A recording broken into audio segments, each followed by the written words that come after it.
What's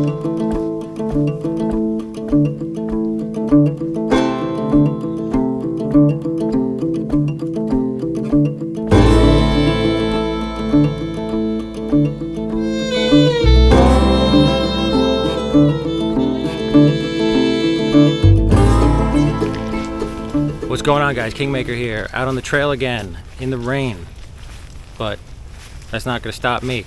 Got to get my exercise in, and I want to rant right now, specifically about virtual tabletops and how I think they're terrible for the hobby, and I think they're ruining the hobby in a lot of ways for tabletop RPGs. Specifically for new players. Older players, it's a little different. I think it does still suck the magic out of RPGs, which we could talk about in a minute here. But new players coming into the hobby, they, like for me, for instance, I came into the hobby maybe close to 4 years ago now, I'd say, and played a lot in those 4 years. I came in using Roll20. The dungeon master who was DMing for us at the time, Big Branch, he had brought us into Roll20, and it was great in the beginning. I thought this was the coolest thing ever, right?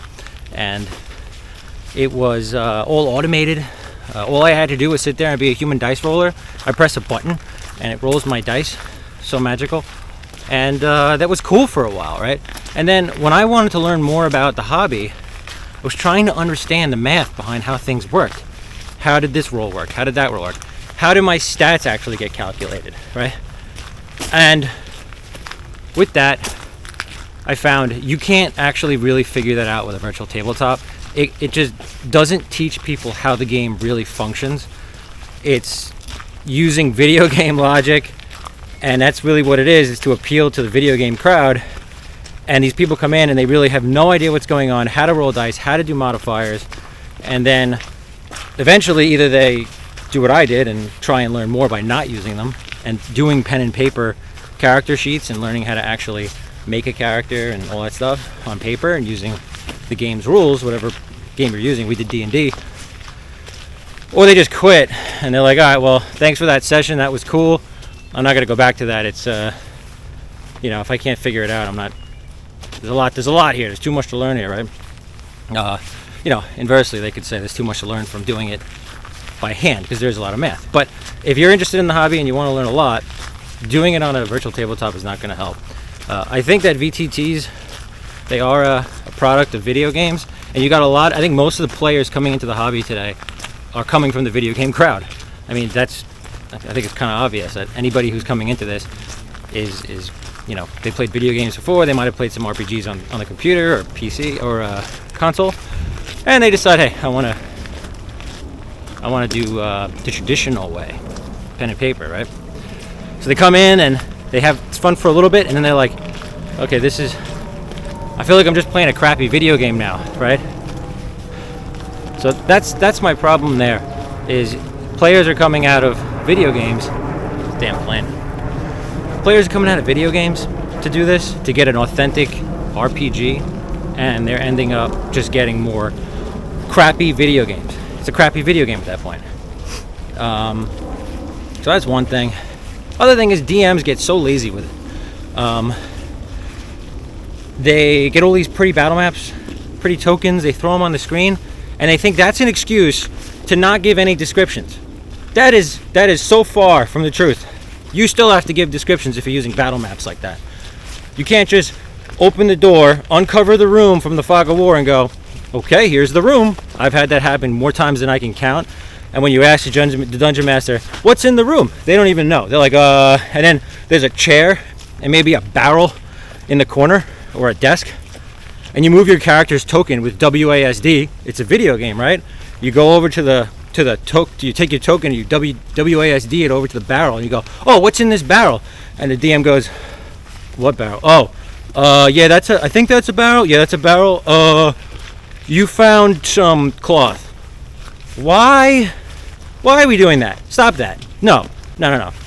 This the difference here is, now, I'm a fan of models. I love terrain. I play Warhammer.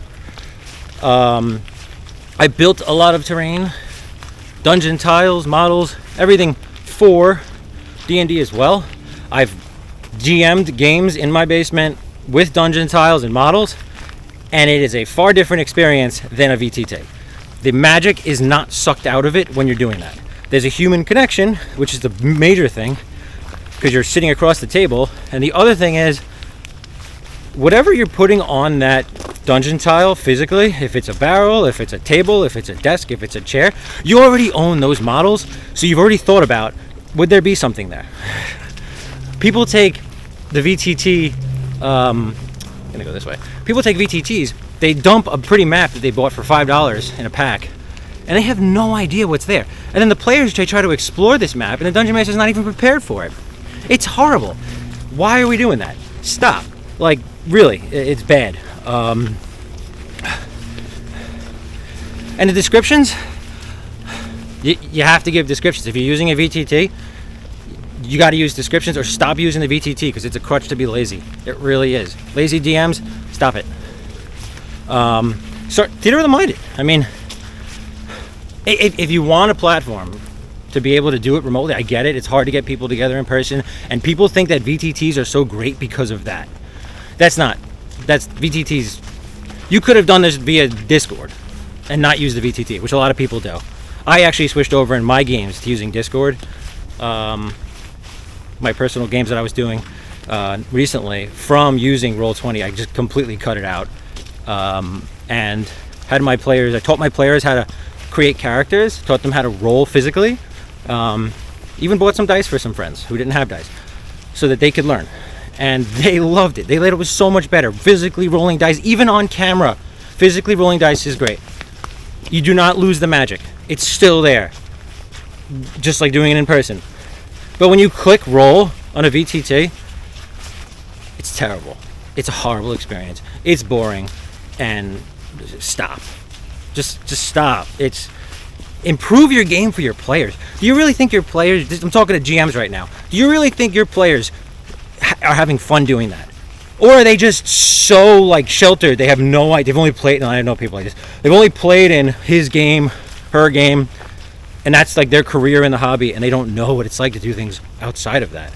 Well, if you're a player like that, there's better ways. Roll some dice. Learn how to make your character sheet. Learn how the math works in the game. It's all going to benefit you in the end.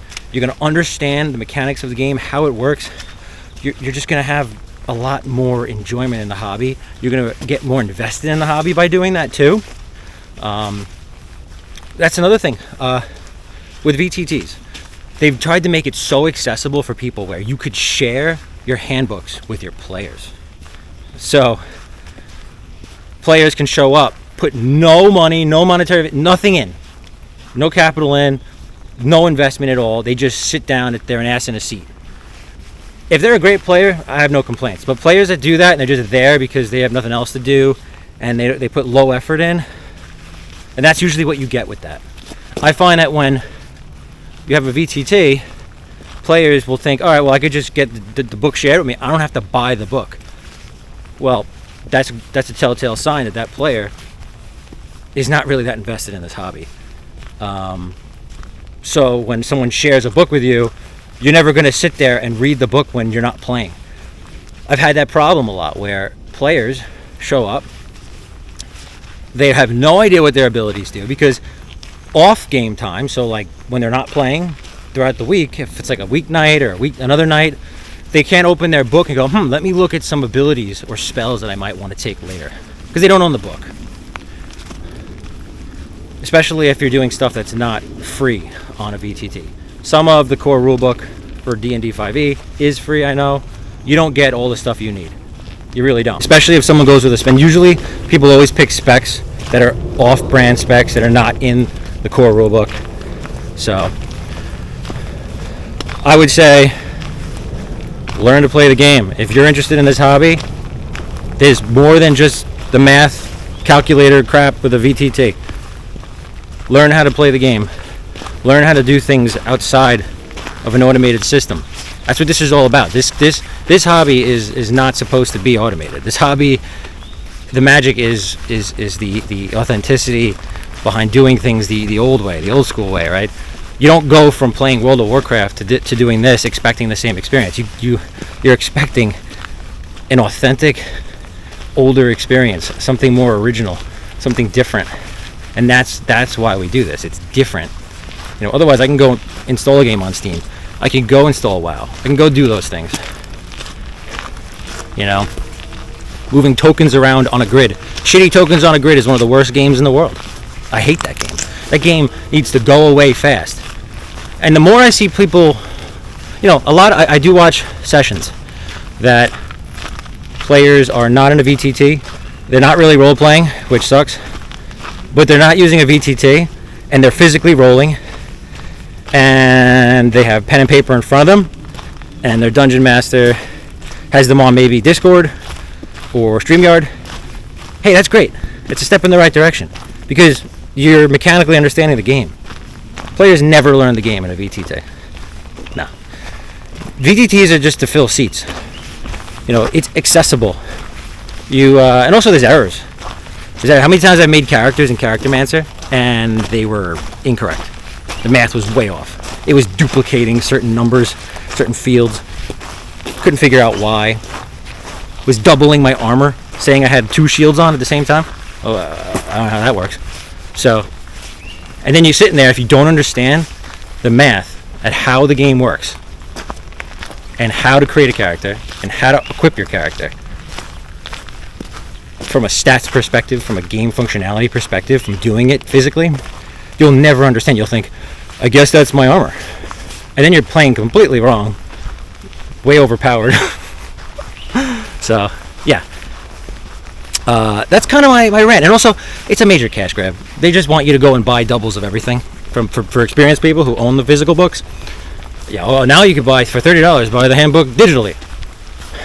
Buy these map packs. Oh my god, you know how much money when I first got into it in map packs I bought? I spent probably over a couple $100. And these are $5 packs. So I bought a lot of just maps, thinking it was the coolest thing ever. I'm gonna build these dungeons. And then the more I traversed them by myself in other people's games, I was like, this sucks. I'm doing this to players? And I went back to being a DM, and I was like, I'm not doing this to my players. We're gonna theater of the mind it, guys. Theater of the mind. And now that I've learned 3D and 4D roleplay, it's even better. Even better. You are looking through the eyes of your character at all times. You're locked and loaded. That's a surreal experience. You don't get that when you're looking at a grid with minis. At least on a VTT. You can still get that magic in person. So, anyway, that's my rant about VTTs. On the trail here, in the rain. This was fun.